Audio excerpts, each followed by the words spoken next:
11-chi mashq, 11-chi mashq sharti quyidagicha ekan. Demak, 11-chi va 12-chi mashq bizda uy vazifasi bo'ladi. 2 velopoygachi shahardan tashqarida o'tkazilayotgan mashg'ulotga borishni kelishib olishdi.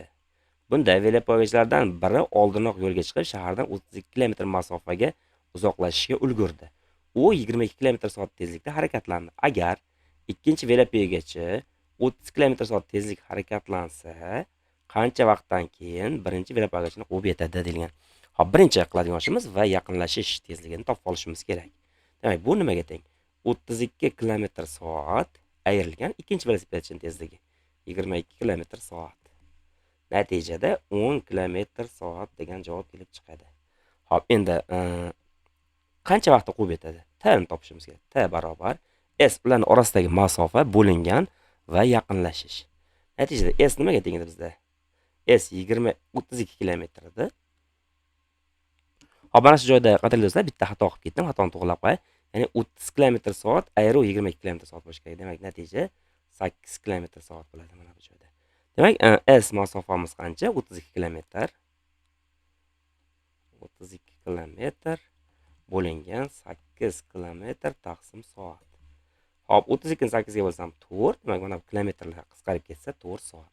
Demak, 4 soat ichida velosipedchilar uchrashadi, ya'ni birinchi velosipedchi quvib yetadi. Demak, 11-chi mashqni ham bajarib bo'ldik. Navbatdagi mashqqa o'tishimiz mumkin.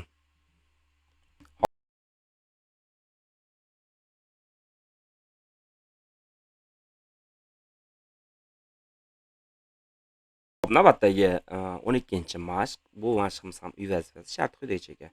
Amallarni to'g'ri tartibga rioya qilgan holda hisoblang deyilgan. Hop, demak, birinchi va ikkinchilarni qilib olaman. Amallar tartibini belgilashni chap tomondan boshlab belgilayman. Demak, birinchi qavs boshlovdan qavsni belgilayman. Birinchi ish bo'ladi. Hop, endi ko'paytirish amali ikkinchi ish. Undan keyin bo'lish amali bor bizda. Hop, demak, 3-chi amal bizda mana bu bo'lish amali. Endi yana chap tomonga qaytaman. 4-chi ayirish amali hamda 5-chi ish qo'shish amali. Demak, birinchi ishdan boshladik. Birinchida nima deyilgan ekan? 8856 dan ayirishimiz kerak 8639 ni. Demak, ayirishni amalga oshirganimizdan so'ng bizda 217 degan ayirma kelib chiqadi.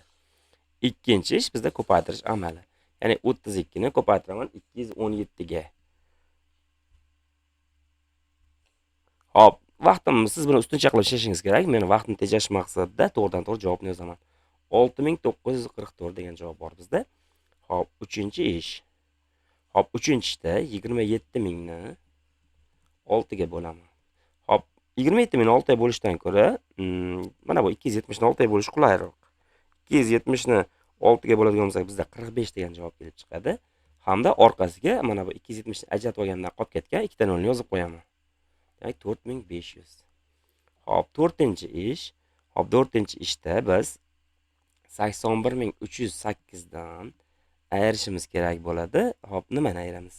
Ikkinchi ishdan chiqqan javobni.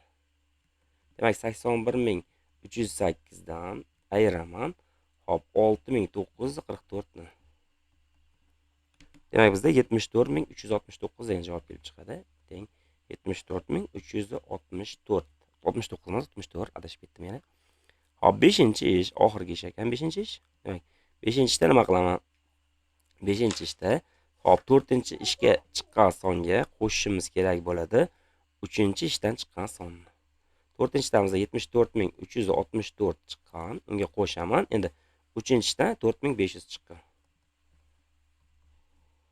Demak, 78864 degan javob kelib chiqadi va bu bizda yakuniy javob 78864. Yakuniy javob. Hop, navbatda ikkinchi misolga o'taman. Ikkinchi misolga o'tishdan oldin doskani tozalab olar ekanman. Demak, ikkinchi misol shart quyidagicha ekan. Hop, 18 ko'paygan 390 ayrilgan 4095 ko'paygan 1228 bo'lingan 4 ayrilgan 299. Hop, birinchi ishda nima qilaman? Birinchida mana bu birinchi qavs uchun bajaraman. Ikkinchi ish mana bu qavsidagi bo'lish amali. uchinchi ish ayirish amali hamda to'rtinchi ish ko'paytirish amali bo'ladi. Demak, birinchi ishdan boshladik. Birinchi ish. Demak, mana shu joyda ayirishdan oldin yana bitta holat bor ekan. Mana shu ko'paytmani to'g'ridan-to'g'ri hisoblab qo'yishim kerak. Keling, amal atatirni boshdan belgilab chiqarganman. Demak, mana bu birinchi ish. Ikkinchi ish. Uchinchi ish. To'rtinchi ish hamda mana bu joyda 5-ish. 18 ko'paytirib 390 ni hisoblashim kerak ekan. Menda 7020 degan javob kelib chiqadi. 7020. Ikkinchi ish 7020 ayrilgan 4095. Demak, ya'ni 7020 dan 4095 ni ayirib olishimiz kerak. 2925. Xo'p, endi uchinchi ish. 1228 ni 4 ga bo'lib, ya'ni bo'linmani hisoblab olaman. 307 degan javob kelib chiqadi menda. Hop, 4-ishda aynan mana shu 307 dan 299 ni ayiraman. Natijada 8 degan javob kelib chiqadi. Hop, 5-ishimizda esa hop, 2-ishdan chiqqan songa ko'paytirishimiz kerak, 4-ishdan chiqqan sonni. 2-ishdan bizda 2925 chiqqan, uni ko'paytiraman 8 ga. Ya'ni 2925 ni ko'paytiramiz 8 ga, 23400 degan javob kelib chiqadi. Hop, men ushbu misollarda video darsimizda vaqt cho'zilib ketmasligi uchun to'g'ridan-to'g'ri javoblarni yozib ketyapman. Siz ustuncha usulda ishlashingiz kerak bo'ladi. Hop, demak, ushbu 12-mashq mavzuyimizni yakunlaydi.